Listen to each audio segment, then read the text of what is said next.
നമസ്കാരം. Raf talk പോഡ്കാസ്റ്റിൻ്റെ പുതിയൊരു എപ്പിസോഡിലേക്ക് ഏവർക്കും സ്വാഗതം. ചില താരങ്ങൾ വളരെ കുറഞ്ഞ സമയം മാത്രമേ ഒരിടത്ത് ഉണ്ടാവുകയുള്ളൂ. പക്ഷെ അവിടെ അവരുണ്ടാക്കുന്ന ഇമ്പാക്റ്റ് അത് കാലത്തും ആളുകളുടെ ഇടനെഞ്ചിലുണ്ടാകും. പല ക്ലബ്ബുകളിലും നമ്മൾ അങ്ങനെ കാണാറുണ്ട് ചിലരെ. അതുവഴി അങ്ങ് കടന്നു പോകും. ആ കടന്നുപോക്കിൽ വലിയ രൂപത്തിലുള്ള മാർക്കുകൾ അവരവിടെ രേഖപ്പെടുത്തിയിട്ടുണ്ടാകും. അത്തരത്തിൽ കുറച്ച് ആളുകൾ FC ബാഴ്സലോണയിലൂടെ കടന്നുപോയിട്ടുണ്ട്. ഷോർട്ട് ടേമിൽ മാത്രം കളിക്കുകയും അവിടെ വലിയ രൂപത്തിലുള്ള ഇമ്പാക്റ്റ് ഉണ്ടാക്കുകയും ചെയ്തവർ. Best ever short term players, ബാഴ്സലോണയുടെ best ever short term players നമ്മൾ നോക്കുകയാണ്. അതിൽ കുറച്ച് പ്രധാന താരങ്ങളുണ്ട്. 5 പേരുടെ ലിസ്റ്റ് മാത്രം നമ്മൾ എടുക്കുന്നു. 5-മത് പൗലീഞ്ഞോ. ഓർക്കുന്നുണ്ടാവും പൗലീഞ്ഞോ. ബാഴ്സലോണ ആരാധകരെ ഒരു ബ്രസീൽ വേഴ്സസ് അർജൻറ്റീന മത്സരത്തിൽ കളി കഴിഞ്ഞിട്ടാണ് ലയണൽ മെസ്സി പൗലീഞ്ഞോയുടെ അടുത്തെത്തി ചോദിക്കുന്നത്, പോവല്ലേ, ബാഴ്സലോണയിലേക്ക് പോവല്ലേ എന്ന്. പൗലീഞ്ഞോക്ക് അത്ഭുതം. തന്നെ വിളിക്കുന്നു ലയണൽ മെസ്സി ബാഴ്സലോണയിൽ പോയി കളിക്കാൻ വേണ്ടിയിട്ട്.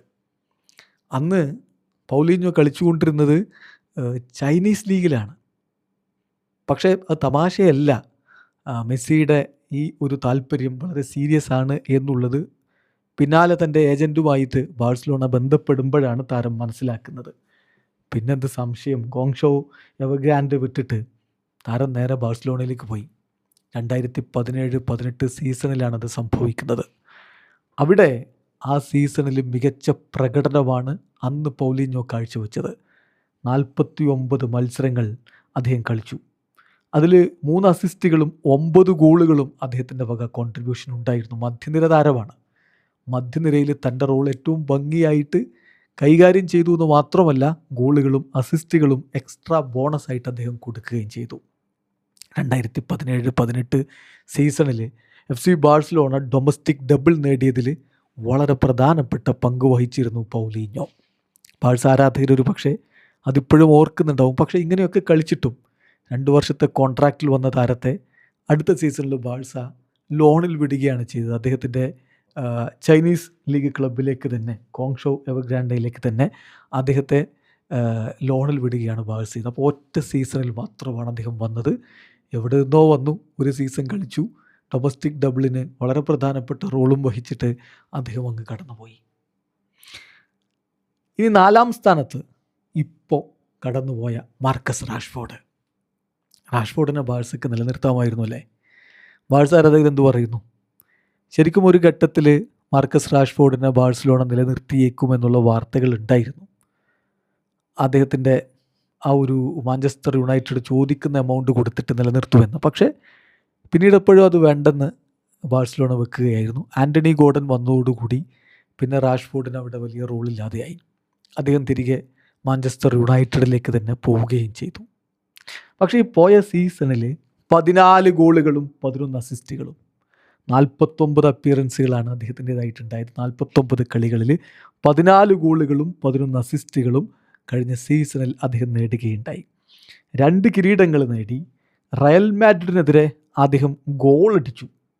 ലീഗ് ടൈറ്റിൽ നേടുന്നതിൽ അത് പ്രധാനപ്പെട്ട ഒന്നായിരുന്നു.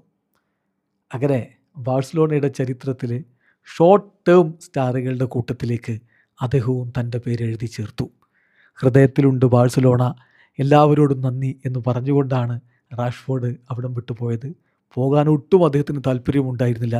പക്ഷെ ഫുട്ബോൾ ഇങ്ങനെയാണ്, പലപ്പോഴും ആഗ്രഹിച്ച പോലെ തന്നെ കാര്യങ്ങൾ നടന്നുകൊള്ളണമെന്നില്ല.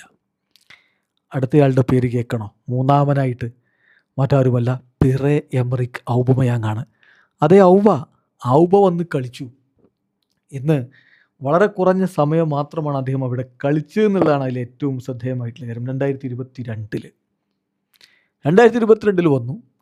ആ സീസൺ കഴിഞ്ഞതോടുകൂടി അദ്ദേഹം അവിടം വിട്ട് ചെൽസിയിലേക്ക് പോവുകയും ചെയ്തു. ആഴ്സണലിൽ നിന്നാണ് വന്നത്.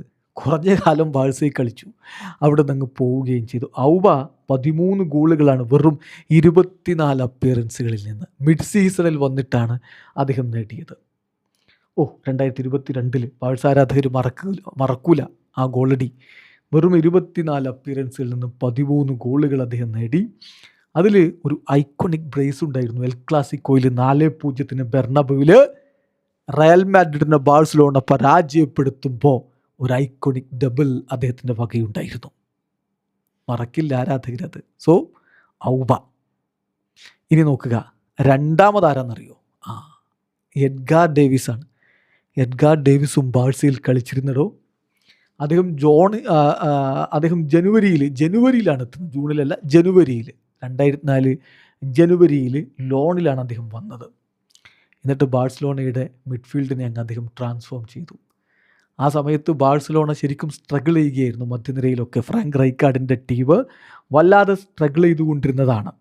എന്നിട്ടോ അദ്ദേഹത്തിൻ്റെ വരവോടുകൂടി കാര്യങ്ങൾ അങ്ങ് ടേൺ അറൗണ്ട് ചെയ്യുന്നൊരു കാഴ്ച ആ സീസണിൽ ലലീഗയിൽ ഒടുവിൽ 2ാം സ്ഥാനം പിടിക്കാൻ ബാഴ്സക്കായി. അതിൽ വളരെ പ്രധാനപ്പെട്ട റോള് എഡ്ഗാർ ഡേവിസ് വഹിച്ചിട്ടുണ്ട്. തീർച്ചയായിട്ടും ബാഴ്സയുടെ ഷോർട്ട് ടേമിൽ വന്ന് കളിച്ചു പോയ താരങ്ങളുടെ സൂപ്പർ താരങ്ങൾ എടുക്കുമ്പോൾ അതിൽ രണ്ടാമത് എഡ്ഗാർ ഡേവിസ്, ഒന്നാമത് ആരാന്നറിയോ? നിങ്ങൾ പലപ്പോഴും വിശ്വസിക്കാൻ മടിക്കും. ഒറ്റ സീസൺ മാത്രം അവിടെ കളിച്ച് 49 കളികളിൽ നിന്ന് 47 ഗോളുകൾ നേടിയൊരു കളിക്കാരനുണ്ട്. അങ്ങനെയാണെങ്കിൽ അടുത്ത സീസണിലും അയാൾ അവിടെ നിലനിർത്തേണ്ടതല്ലേ? നിർത്തിയില്ല. ആരാന്നറിയോ? റൊണാൾഡോ ഫെനോമിനോ ബാഴ്സലോണയിൽ കളിച്ചു. എന്നിട്ട് എന്തുണ്ടായി? ആ സീസണിൽ അദ്ദേഹം അവിടെ പൊളിച്ചെടുക്കുന്ന ഒരു കാഴ്ചയാണ് നമ്മൾ കണ്ടത്. താരം പൊളിച്ചെടുക്കിയിട്ട് പിന്നീട് അവിടെ നിന്ന് അങ്ങ് കടന്നു പോകുന്ന ഒരു കാഴ്ച. റൊണാൾഡോ പറയുന്നുണ്ടേ, ഞാൻ ആ സീസൺ കഴിഞ്ഞിട്ട്, അന്നത് റെക്കോർഡാണ്, ബാഴ്സയ്ക്ക് വേണ്ടി അത്രയധികം ഗോളുകൾ ഒറ്റ സീസണിൽ അടിച്ചു കൂട്ടുന്നത് അന്നത് റെക്കോർഡാണ്. അത് കഴിഞ്ഞിട്ട് അടുത്ത സീസണിന് വേണ്ടി താൻ തയ്യാറെടുത്തുകൊണ്ട് നിൽക്കുമ്പോഴാണ് തൻ്റെ ഏജൻറ്റിനെ വിളിച്ച് ബാഴ്സ പറയുന്നത് താരത്തെ വിൽക്കുകയാണ് എന്ന്. വല്ലാത്തൊരവസ്ഥയാണ്. എന്നും ബാഴ്സലോണ ആരാധകർക്ക് മനസ്സിലായിട്ടില്ല, എന്തിന് റൊണാൾഡോ ഫെനോമിനോക്ക് പോലും മനസ്സിലായിട്ടില്ല തന്നെ എന്തിന് ബാഴ്സലോണ ആ സമയത്ത് കൈവിട്ടു എന്നുള്ളത്. 1996-97 സീസണിൽ PSV ഐന്തോവനിൽ 96 പൊളിച്ചടുക്കിയ താരത്തെ ബാഴ്സലോണ സ്വന്തമാക്കുന്നു. 96-97 സീസൺ, ഒറ്റ സീസൺ 49 കളികൾ, 47 ഗോളുകൾ. കഴിഞ്ഞോ? 3 ട്രോഫികളാണ് അദ്ദേഹത്തിൻ്റെ കിടിലൻ പെർഫോമൻസിൻ്റെ ഭാഗമായിട്ട് ബാഴ്സലോണയുടെ ട്രോഫി ക്യാബിനറ്റിലെത്തിയത്. 3 ട്രോഫികളാണ്. ഒരു പക്ഷേ one of the greatest individual season in Barcelona history.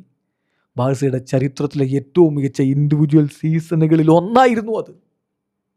എന്നിട്ടും ബാഴ്സ പിന്നെ സ്വാഭാവികമായിട്ടും അങ്ങനെ കത്തി നിൽക്കുന്ന റൊണാൾഡോയെ കൊണ്ടുപോകാൻ ടീമുകളുണ്ട്. ഇറ്റാലിയൻ ലീഗിൽ നിന്ന് ഇന്റർ മിലാൻ വന്നപ്പോൾ അദ്ദേഹത്തെ അങ്ങ് കൊടുത്തു.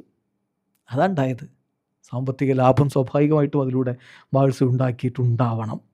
ആ ഒറ്റ സീസണിൽ Copa del Rey, super Copa D España, UEFA cup winners cup ഒക്കെ ബാഴ്സലോണ നേടുകയുണ്ടായി. അദ്ദേഹം പൊളിച്ചെടുക്കിയ സീസൺ. പക്ഷെ തൊട്ടു പിന്നാലെ ഇന്റർ മിലാനിലേക്ക് താരം പോകേണ്ടി വന്നു. അത് കഴിഞ്ഞിട്ട് പിന്നെ ഉണ്ടായത് എല്ലാവർക്കും അറിയാലോ. പിന്നെ അവിടെ പരിക്കിൻ്റെ പ്രശ്നങ്ങളൊക്കെ തരണം ചെയ്തിട്ട് പിന്നൊരു വരവുണ്ട് റയൽ മാഡ്രിഡിലേക്ക്. അവിടെ അദ്ദേഹം 2002 മുതൽ 2007 വരെ മികച്ച ഫോമിൽ തന്നെ കളിക്കുകയും ചെയ്തു എന്നുള്ളതാണ് ചരിത്രം. ബാഴ്സക്കും റയലിനും കളിച്ച താരങ്ങളിൽ ഒരാളായിട്ട് അദ്ദേഹം മാറി. ബാഴ്സയുടെ എല്ലാമായിരുന്ന ഫിഗോ അവിടെ നിന്ന് റയലിലേക്ക് ചേക്കേറിയ സമയത്ത് തന്നെ അതൊരു വല്ലാത്ത ടീമായിരുന്നു റയലിൻ്റേത്. ഏതായാലും റൊണാൾഡോ ഫെനോമിനോ, ബാഴ്സയുടെ ബെസ്റ്റ് അവർ ഷോർട്ട് ടേം പ്ലേയേഴ്സിൽ റൊണാൾഡോ ഫെനോമിനോ 1ാം സ്ഥാനത്ത്. ഇതെൻ്റെ അഭിപ്രായമാണ്. നിങ്ങൾക്ക് വ്യത്യസ്ത അഭിപ്രായങ്ങളുണ്ടാവും, കമൻറ്റ് ബോക്സ് രേഖപ്പെടുത്താം. ഇങ്ങനെയുള്ള ചർച്ചകളൊക്കെ ആയിട്ട് നമുക്ക് ഇവിടെ കൂടാം.